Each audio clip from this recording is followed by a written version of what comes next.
ये आपका स्वागत है। मैं विवेक बिंद्रा, मोटिवेशन स्पीकर और बिजनेस कोच। आज बात करूंगा अमर शहीद भगत सिंह की। 1907 में इनका जन्म हुआ। लयालपुर नाम का गांव लाहौर में पड़ता था, आज जो कि पाकिस्तान में है। मां विद्यावती कौर, पिता किशन सिंह। बचपन से ही जो लाहौर में एक स्कूल था जो कि ब्रिटिश सरकार का, ब्रिटिश हुकूमत से इन्फ्लुएंस स्कूल था, उसको ज्वाइन नहीं किया। दयानंद एंग्लो वैदिक पद्धति के द्वारा जो स्कूल, जिसको आजकल डीएवी बोलते हैं ना, दयानंद एंग्लो, आर्य समाजी माहौल में पढ़ना इन्होंने चुना। शुरू से ही इतना पढ़ाई में तेज, इतना तेज कि बचपन भर में इन्होंने लगभग 50 किताबें स्कूल टाइम में ही पढ़ डाली, जो कि अपने स्कूल से अलग किताबें थी। पॉलिटिकल रिफॉर्म, सोशल रिफॉर्म, किसी भी प्रकार के इकोनॉमिक रेजिम पे जो किताबें, इनका बड़ा इंटरेस्ट था। जो एकाकी की भावना थी ना भगत सिंह में, वो सीखना चाहिए। एकाकी की भावना, सिलेक्टिव लिसनर थे, हर जगह खड़े नहीं होते थे, उठते बैठ, जिधर आजादी आजादी आजादी आजादी, ये भावनाएं दिमाग में बचपन से घुस गई। छोटे थे, 1919 में अप्रैल 13 को जलियांवाला बाग कांड हुआ। बस इतने छोटे से में 11-12 साल के 40 किलोमीटर दूर पैदल चले गए। उसी जलियांवाला बाग में पहुंच गए। वो आवाजें कौन रही थी इनके दिमाग में, जो वो लाशें थी वहां पे, कितने लोग चले गए। काफी लोग तो वहां पास में पड़ा कुआं था, उसी में डूब गए, उसी में कूद के छलांग मार के, क्योंकि जनरल डायर ने जो गोलियां मारने का सबको आदेश दे दिया। कहते हैं कि आज भी उस कुएं से पानी निकालो तो उसमें रक्त की बूंदें मिलती हैं आज भी। ये वहां से खून से भरी मिट्टी को बर्तन में डाल के लिया एक बोतल में, और घर में लाके इतने सुन्न हो गए। सोचो छोटा सा बच्चा है, क्योंकि इसके दिमाग में ना वो घुस चुका था। इसकी बहन ने पूछा क्या हुआ, बता दे क्या हुआ, इतनी देर से क्यों आया। ये बोला ये खून मेरे उन शहीदों का है, देशवासियों का, जिसका मैं बदला लूंगा, अंग्रेजों को मार भगाऊंगा। जब इनके पिता खेती किया करते थे ना, बोले आम की गुठली क्यों बोई, पिता से पूछते थे। पिता कहते थे बेटा आम लगेंगे, पेड़ लगेगा। ये कहते थे ठीक है जी, मैं बंदूक बो दूंगा ताकि बंदूकों का पेड़ लग जाए। इतने छोटा सा बच्चा क्या सोच रहा है, कहता है कि मुझे बंदूक इसलिए चाहिए ताकि अंग्रेजों को भगा दूं। 1920 के आसपास गांधी को देश से बहुत ताकत, बड़ा सहयोग मिल रहा था।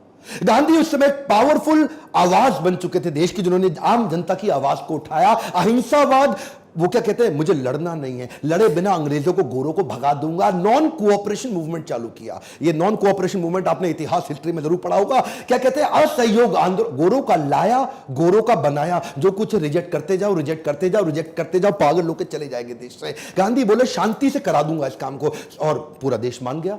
उस समय बड़े प्रभावित थे शहीद आजम भगत सिंह उनके विचार से, वो भी ज्वाइन कर गए। उन्हीं दिनों चौरी चौरा नाम का एक स्थान, जो कि गोरखपुर में बिहार के नजदीक आज भी पड़ता है, वहां पे 1922 में, उस समय 14 साल के रहे होंगे भगत सिंह, 1922 में इन्होंने एक पुलिस थाने के सामने जोरदार प्रदर्शनकारियों ने शोर मचाया। वहां एक बाजार में अंग्रेजी शराब बिक रही थी, अंग्रेजी कपड़े बिक रहे थे। वहां इन्होंने शोर मचाया कि गोरे वापस जाओ और ये कपड़े और शराब की बिक्री बंद करा दो। और जो वहां का जमींदार था, अंग्रेजों से इन्फ्लुएंस था गोरों से उस समय, उस जमींदार ने गुप्तेश्वर सिंह नाम के थानेदार को रिक्वेस्ट किया, भाई ये बंद करा दो, मेरा धंधा खत्म हो जाएगा, इसको बंद कराओ। और चौरी चौरा में तभी पुलिस वाले बाहर आ गए।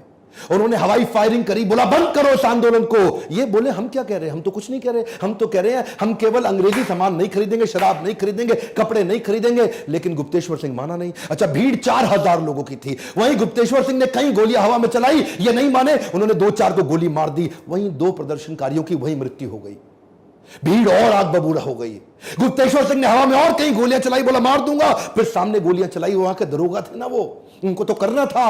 और जब गोलियां चलाई उन्होंने, 3-4 लोग जैसे ही और मरे। इतने में ये तैयार नहीं थे दरोगा, इनकी गोलियां खत्म हो गई, भीड़ आ गई। और भीड़ ने, जब इनकी गोलियां खत्म हुई तो उनको मारना शुरू किया पुलिस वालों को, और मारते मारते ये भगा के उनको थाने में ले गए, थाने को आग लगा दी। कई 17 पुलिस कर्मियों की उसी थाने के अंदर मौत हो गई, आग के नीचे जल गया। और वहां पे गांधी को बहुत आहत हुई। बोला मैं कह रहा हूं असहयोग, अहिंसा, और तुमने इतनों को मार दिया। वो दिन नॉन कोऑपरेशन मूवमेंट गांधी ने वापस लिया, और जैसे ही मूवमेंट वापस लिया, ये लोग परेशान हो गए। भगत सिंह और उनके जितने प्रकार के उसी विचारधारा के लोग, वो बोले 2 दल बन गए। गरम दल, नरम दल। नरम दल गांधी का था और गरम दल भगत सिंह जैसे लोगों का था। उन दिनों बोल्शेविक मूवमेंट रशिया का था, उससे ये बड़े प्रभावित थे। मैंने बताया ना, विदेशी किताबें भी बहुत पढ़ते थे। बोल्शेविक मूवमेंट, ये बोले कि लड़ना पड़ेगा। अब तो बात ये थी कि हो सकता है अगर गांधी नॉन कोऑपरेशन मूवमेंट वापस ना लेते, आजादी जल्दी मिल गई होती। एक्चुअली उन दिनों ना भगत सिंह तो नाचा करते थे, आजादी मिलने वाली है, आजादी, क्योंकि नॉन कोऑपरेशन मूवमेंट सक्सेसफुल था, पूरा देश को सहयोग मिल रहा। गांधी ने वापस ले लिया, बोला अभी आप तैयार नहीं हो। आपने गुप्तेश्वर सिंह पुलिस वाले को और पूरे थाने को क्यों मार के खत्म कर दिया? गांधी ने रोक दिया पूरा आंदोलन। ये लोग उस समय आग बबूल बोले अब लड़ना पड़ेगा। ये जो एक्चुअली ये ना हथियारों की क्रांति बाद में आई, भगत सिंह की पहले विचारों की क्रांति थी। उन दिनों कॉलेज ज्वाइन किया इन्होंने, लाला लाजपत राय का पंजाब के अंदर जो पाकिस्तान में पढ़ता है वो कॉलेज ज्वाइन किया और वहां पे ये गतिविधियां स्ट्रॉन्गर थी। उन दिनों ये लगभग 300 किताबें अपने कॉलेज में एक्स्ट्रा पढ़ बैठे हैं, क्योंकि जब खाली होते थे किताब पढ़ते थे और उसके बाद अपने एकाकी की भावना से स्पीड आती है। ध्यान दीजिए, कम ऑन, लर्निंग क्या है? एकाकी की भावना से। इसीलिए तो शहीद भगत सिंह ने 23 साल की उम्र तक वो सब कर दिया जो आज लगभग 90 साल के बाद भी हम उनको याद कर रहे हैं। 1924 में ये लगभग 17 साल के थे, मां ने शादी की तैयारी कर दी। ओए बेटा शादी कर लो, कुड़ी बड़ी सोनी है, ओ बेटा शादी कर ले, तेनू रोटी खवाएगी, ओ शादी कर ले, तेरा ध्यान रखेगी। मां बोलती रह गई और ये क्या बोली? दुल्हन मेरी दुल्हन नहीं होगी, आजादी ही मेरी दुल्हन होगी। रातों रात चिट्ठी लिख के भाग गए। मां रोती थी, अकेली पड़ गई। क्यों ऐसा होता है कि भगत सिंह की जब बात हो तो हम चाहते हैं पड़ोसी के बच्चे के घर पैदा हो, अपने घर पे सब कुछ छोड़ के। ये वहां पंडित आजाद की टीम को ज्वाइन कर लिया और जाके क्या बोले? अब एकाकी की भावना। जानते हैं शुरू में तो बचपन में बड़े एक्साइटमेंट में रहा करते थे, कुश्ती लड़ते थे, अभिनय का शौक रखते थे, लेकिन एकाकी की भावना के चलते 1925 में इन्होंने, अभी 18 साल के हुए थे, काकोरी कांड की तैयारी कर ली। काकोरी कांड को उन्होंने सफल बनाया। पैसे की जरूरत थी, अंग्रेजी खजाने को लूट लिया और लूटने के बाद अच्छा पकड़े गए। उसे पकड़े गए अशफाक उल्लाह खान और राम प्रसाद बिस्मिल, इन दोनों को फांसी हुई। 2 शह सवारों को जब फांसी की सजा सुनाई, ये लोग टूटने के लिए नहीं बने थे, ये तोड़ने के लिए बने थे। राम प्रसाद बिस्मिल की वो याद आ गई इनको बात, सरफरोशी की तमन्ना अब हमारे दिल में है, देखना है जोर कितना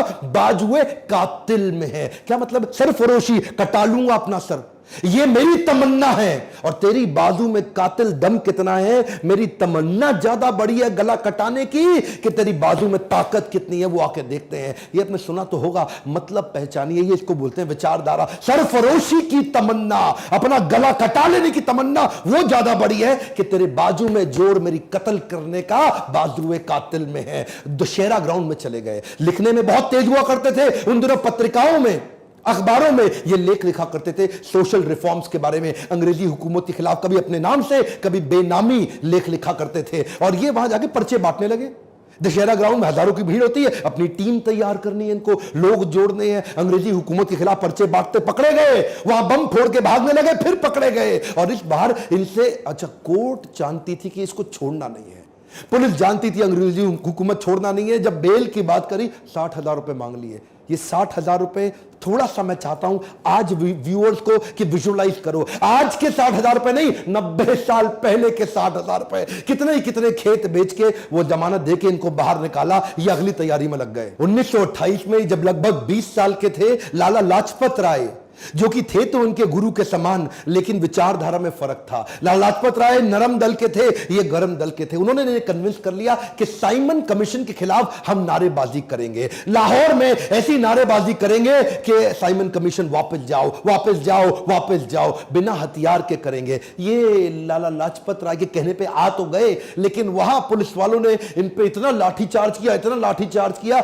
लाला लाजपत राय को कहीं चोटें आई और उसके बाद अस्पताल में उनका इलाज के दौरान देहांत हो गया। वो बोले थे कि मेरी मौत ब्रिटिश सरकार की ताबूत पे आखिरी कील साबित होगी। भगत सिंह, राजगुरु, जयगोपाल, चंद्रशेखर, हालांकि ये लाला लाजपत राय को पसंद नहीं करते थे विचारधारा में, लेकिन उनकी मौत से आहत बहुत हो चुके थे। बोले पिता समान है हमारे, इनकी मौत का बदला तो लेना पड़ेगा। जेम्स स्कॉट, जिसने ये मारने का आदेश दिया था, उसको गोली मारेंगे अब हम। चारों ने तैयारी कर ली।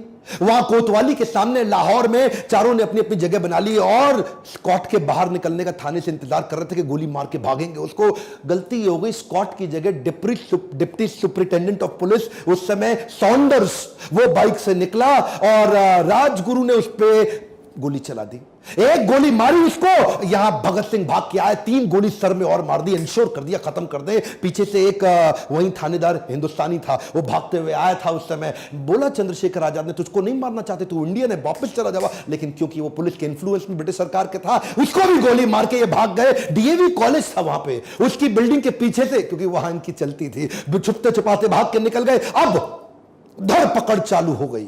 इन्होंने क्या किया, अगले दिन, अभी यहां रुके नहीं, अगले दिन पर्चे लेके लाल स्याही से लिख डाला, पूरे लाहौर पे चिपका डाला दीवारों पे कि हमने लाला लाजपत राय की मौत का बदला सॉन्डर्स को मार के उसकी हत्या करके ले लिया है। ये तो ब्रिटिश सरकार की बड़ी हार थी, उनका दिमाग अब हिल गया, अब उनकी बुद्धि चकरा गई कि भाई इनको पकड़ना है। ये लाहौर से निकलने वाले हर नौजवान पे नजर रखे हुए थे, ये किधर है, ये किधर है, इसको पकड़ना है। इन्होंने लाहौर से भागने की योजना बनाई। उस समय भगवती चरण वोरा की पत्नी दुर्गा भाभी, ये उनके पास गए राजगुरु और भगत सिंह, और उनको मना लिया कि वो इनकी पत्नी का रोल निभाए थोड़ी देर के लिए। और हालांकि सरदार थे, ये सिख थे, इन्होंने अपनी दाढ़ी मूछें काटी और पगड़ी हटाई, बाल काट लिए और बढ़िया सी हैट, अंग्रेजी पोशाक पहनी, ओवर पूरा फुल लेंथ सूट पहना, टाई लगा के अंग्रेजों की तरह, और दुर्गा भाभी को साथ में अपनी पत्नी, और वहां पे जाकर के रेलवे स्टेशन पे पहुंचे। अच्छा, राजगुरु को उन्होंने नौकर बनाया, उसको 2nd क्लास की स्लीपर टिकट दिलाई और खुद 1st क्लास एसी की टिकट ली, और वहां जाकर के लगे रहे अंग्रेज ढूंढने में, लगे रहे। उस समय इनको पहचान ही नहीं पाया, इन्होंने पूरा चेहरा मोहरा सब बदल लिया, निकल के भटिंडा के रास्ते कलकत्ता की ट्रेन पकड़ ली और निकल गए। ब्रिटिश सरकार की मजदूर विरोधी नीतियों से ये बहुत दुखी थे, परेशान थे, उसके खिलाफ आवाज उठा रहे थे, ब्रिटिशर्स सुन नहीं रहे थे। फ्रेंच रेवोल्यूशन के दौरान 1893 में फ्रेंच असेंबली के अंदर भी लो इंटेंसिटी का बॉम्ब फेंका गया। उन दिनों ये किताबें पढ़ते ही थे, दुनिया भर में देख रहे थे कि आजादी के लिए क्या क्या चल रहा है, इन्होंने भी तैयारी करी। बटुकेश्वर दत्त को अपने साथ लिया, एक लो इंटेंसिटी का बॉम्ब तैयार किया और कुछ पर्चे लिखे वहां पे, और अचानक वहां पे जाके असेंबली, सेंट्रल असेंबली में पहुंच गए, खाली जगह ढूंढी और वहीं बॉम्ब फेंक दिया। लो इंटेंसिटी का बॉम्ब था, किसी को नुकसान ना पहुंचे, धुएं का गुबार हो गया। पर्चे उठा के हवा में फेंके और हर पर्चे पे लिखा था, बहरों को सुनाने के लिए धमाका जरूरी है। क्या बोले? बहरों को सुनाने के लिए धमाका जरूरी है। और ऐसा धमाका, धुएं के गुबार में भाग के निकल सकते थे, चाहते तो चुपचाप वहां से चले जाते, लेकिन वहां गायब हो जाते, कोई पकड़ नहीं पाता, लेकिन जानबूझ के वहीं चिल्लाना, इनकलाब जिंदाबाद, इनकलाब जिंदाबाद, और जाकर अपने आप को पकड़वा दिया कि ले लो मुझको। ये एक ऐसा लड़का था, सबको जीना पसंद है और मौत भी सबकी आनी है। ये वो लड़का था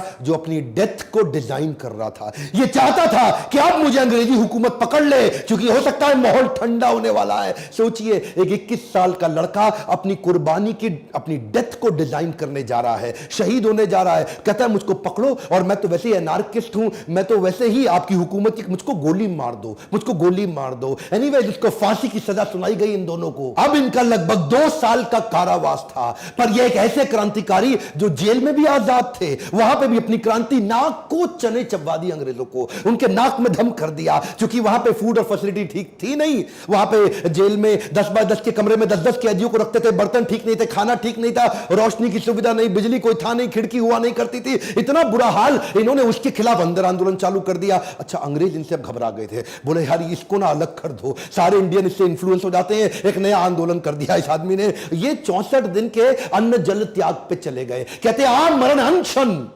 अब कुछ नहीं खाऊंगा मैं। अच्छा, अंग्रेज शुरू में इनको इग्नोर करते थे, अब 2 दिन, 4 दिन, 5 दिन, 64 दिन तक नहीं खाए। क्रांतिकारी यतीन्द्र दास उस समय शहीद हो गए, क्योंकि इतना कमजोर भगत सिंह का वजन रोज कम होता जा रहा था। अंग्रेज घबरा रहे थे, लेकिन ये असल में क्या है ना, इनको, अच्छा उसके बाद भी हंसते थे, डर लगता नहीं इनको, इनके चेहरे पे हमेशा मुस्कुराहट होती थी। इनकलाब जिंदाबाद, इनकलाब जिंदाबाद। घबरा गए, ये क्या बोले? कहते मेरे सीने में जो जख्म है वो तो फूल के गुच्छे हैं, हमें पागल रहने दो, हम पागल ही अच्छे हैं। अंग्रेजों को घुटने टेकने पड़े, हार मान गई इनकी। उन दिनों ये कई लेख भी लिखते थे, ये क्या कहते थे? अंदर भी आंदोलन चलाऊंगा और लिख लिख के बाहर भी आंदोलन चलाऊंगा। इन्होंने एक इंस्ट्रक्शन दी थी, जेल में मुझसे कोई मिलने आएगा तो नई किताब लेके आएगा, कभी बॉल्शेविक रेवोल्यूशन की किताब लाएगा, फ्रेंच रेवोल्यूशन रेवोल्यूशन की किताब लाएगा, लेनिन की लाएगा या मार्क्स की किताब लाएगा। उन दिनों ये बिल्कुल सोशलिस्ट रिफॉर्मर हो गए थे, ये पहले सोशलिस्ट लीडर थे हमारे कंट्री के। उस समय एचआरए को एचएसआरए इन्होंने कर दिया, सोशलिस्ट रिफॉर्म अपने मूवमेंट को बना दिया। देखते ही देखते 300 किताबें और पढ़ डाली और 3000 पन्ने लिख भी डाले। आज उसको बाद बाहर भेजते थे उसको, आज उनमें से कुछ है और कुछ नहीं है। कहते तो थे कि ये एक नास्तिक है, लेकिन भगवत गीता की छोटी किताब और स्वामी विवेकानंद का चित्र जेब में जरूर रखते थे। जेल में भी किताबें पढ़ने की दीवानगी को लेकर अंग्रेज भी बड़े परेशान हो चुके थे। कार्ल मार्क्स और लेनिन से ये विशेष प्रभावित थे। अब इनको फांसी की सजा दे दी गई। ये क्या कहते थे, मैं एक ऐसा पागल हूं जो जेल में भी आजाद हूं। जब इनसे पूछा गया तुम्हारी आखिरी ख्वाहिश क्या है, कहते हैं मैं लेनिन की बायोग्राफी पूरी पढ़ना चाहता हूं, लेनिन की बायोग्राफी पढ़ के ही मरूंगा। जब इनको बुलाया जाने वाला था ना, उस दिन जिस दिन इनको फांसी देनी थी, तो ये क्या बोले, ठहरो अभी, देखते नहीं एक क्रांतिकारी दूसरे क्रांतिकारी से मिल रहा है। और लेनिन की किताब के आखिरी पन्ने पढ़ के ही उठे। 24 मार्च की तारीख मुकर्रर की गई इनकी फांसी के लिए। और जैसे जैसे फांसी के दिन नजदीक आने लगे, किसी को पता लगे ना कि उसकी मौत का समय आने वाला है, उसकी घबराहट बढ़ जाती है, उसकी और टेंशन, उसका आधा वजन वैसे ही खत्म हो जाता। लेकिन ब्रिटिश हुकूमत परेशान थी कि ये और खुश कैसे हो रहे हैं। अरे ये इतने निडर, ये एक्साइटेड है। देश भर में इस तारीख की खबर फैलने से ब्रिटिश सरकार पे प्रेशर बन रहा था कि भाई ऐसा ना हो इनकी फांसी के दिन 24 मार्च यहां बड़ा दंगा हो जाए, ऐसा ना हो कि यहां आग ही लगा दी जाए। बहुत भीड़ आने वाली थी। ये पहली बार ऐसा हुआ कि फांसी का समय जो सुबह का होता है, केवल इन तीनों के चक्कर में 23 मार्च को अचानक आनंद फानन में इनको रात को बुला लिया गया कि तुम्हें फांसी दी जाएगी। इन्होंने प्रेम से मुस्कुराते हुए बोला, पे सर पे कपड़ा मत बांधना और हमारे हाथ मत बांधना। कुछ ऐसा हो सकता है क्या? उन्होंने बोला ठीक है हाथ नहीं बांधते, लेकिन सर पे कपड़ा तो बांधना पड़ेगा। ये मुस्कुराते हुए इनकलाब जिंदाबाद दोनों फांसी पे चूम के फंदे को गले पे झूल गए। गर्व है मुझे कि मैं ऐसे देश में जन्म लिया जहां अमर शहीद भगत सिंह आए थे। लेकिन मुझे दुख है कि आज भी कई मूर्ख बेवकूफ इतिहासकार अपनी हिस्ट्री की किताब उठा के देख लेना, इनको शहीद का दर्जा नहीं देते, इनको आतंकवादी उन्होंने लिखा हुआ है किताबों के अंदर। दुख होता है मुझे। हमारे गांधी को राष्ट्रपिता माना, मुझे कोई तकलीफ नहीं है। गांधी को राष्ट्रपिता, फादर ऑफ नेशन सब बोलते हैं, मुझे कोई तकलीफ नहीं। पर क्या भगत सिंह को हम राष्ट्रपुत्र की उपाधि दिला सकते हैं? 550 सांसद, 545, मैं चाहता हूं उन तक ये वीडियो पहुंचे, संसद में आवाज उठे कि भगत सिंह को राष्ट्रपुत्र की उपाधि घोषित की जानी चाहिए, भगत सिंह को ऑफिशियली शहीद का दर्जा दिया जाना चाहिए। आज भी अंग्रेजों की किताबों में इनको शहीद नहीं माना जाता, आतंकवादी माना जाता है। आप मेरा साथ दीजिए, कमेंट बॉक्स में लिखिए और वीडियो को शेयर करिए, सही लोगों तक पहुंचाइए ताकि इस आवाज को उठाएं और क्यों ना हम इनको राष्ट्रपुत्र की उपाधि दिलाएं। मैं खुद अपने सारे ऑफिशियल सोशल मीडिया चैनल्स पे इस वीडियो को शेयर करने वाला हूं। आपसे भी रिक्वेस्ट करता हूं, भगत सिंह की मौत को, उनकी शहादत को बेकार मत जाने दीजिए। इस आवाज को मेरे साथ उठाइए। अगर थोड़ा भी अच्छा लगता है इस प्रकार की एजुकेशनल वीडियोस, लाइक करिए और अगर सब्सक्राइब नहीं किया, बेल आइकॉन नहीं दबाया, अब से अगला वीडियो मिस हो जाएगा। मेरे साथ जुड़े रहने के लिए, हर बार मेरा साथ देने के लिए आप सबका दिल से धन्यवाद।